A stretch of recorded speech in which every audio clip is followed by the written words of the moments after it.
ప్రియమైన దేవుని బిడ్డలారా, ఉదయకాలమున విజ్ఞాపన ప్రార్థనకి మిమ్మల్ని అందరినీ ఆహ్వానిస్తున్నాను.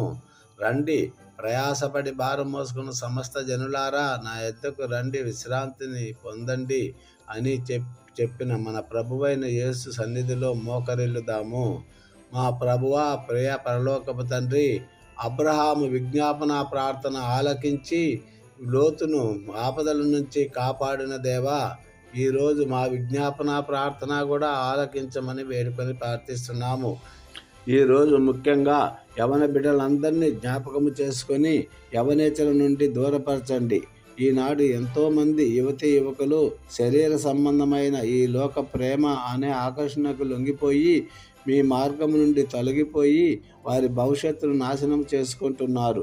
చెడు అలవాట్ల నుంచి, చెడు సహవాసము నుండి దూరపరచండి. నీ వాక్యము ద్వారా వారిని సరిచేయండి ప్రభువా.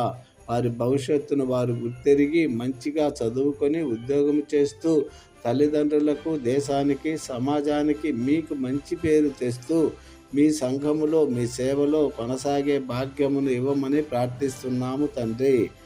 యుక్త వయస్సు వచ్చి వివాహమునకు సిద్ధపడుతున్న బిడ్డలందరినీ మీకు సమర్పించుచున్నాము. వివాహము అన్ని విషయంలో ఘనమైనది అని నరుడు ఒంటరిగా ఉండటం మంచిది కాదని ఆదాముకు అవ్వను ఇచ్చి కుటుంబ వ్యవస్థను ఏర్పాటు చేశావు. రిబ్కాకు ఇస్సాకును అనుగ్రహించినావు. ఏకాంగులను సంసారులుగా చేసే దేవా, విశ్వాసినే వివాహం చేసుకొనవలెనని నియమం ప్రకారము ప్రతి ఒక్కరికి నీ చిత్తములో మంచి భాగస్వామిని ఏర్పాటు చేసి వివాహము ఘనంగా జరిగించవలసినదిగా ప్రార్థిస్తున్నాము తండ్రి. మధురాను, పృథ్వీని, కిరణ్ను కూడా మీ చేతుల్లో సమర్పించుకొనుచున్నాము తండ్రి. వివాహము అయి ఎవరైతే గర్భఫలం కొరకు ఎదురు చూస్తున్న వారిని జ్ఞాపకము చేసుకొని, గర్భఫలము యెహోవా అనుగ్రహించు భాగ్యం, బహుమానము, బిడ్డలు నువ్విచ్చే స్వాస్థ్యము, సంతులేని ఇల్లాలను కుమారులు గల తల్లిగా చేస్తానన్నావు కదా అయ్యా. గర్భఫలము పొందుకోకుండా అడ్డగిస్తున్న బలహీనతలను యేసు నామములో తొలగించి మంచి గర్భఫలమును దయచేయండి ప్రభువా.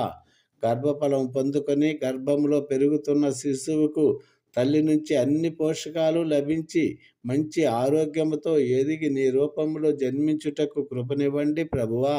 మంచి సులభతరమైన కానుపును, ప్రసవమును దయచేసి తల్లి బిడ్డను వైరస్ నుండి కాపాడి మంచి ఆరోగ్యమును దయచేయండి ప్రభువా.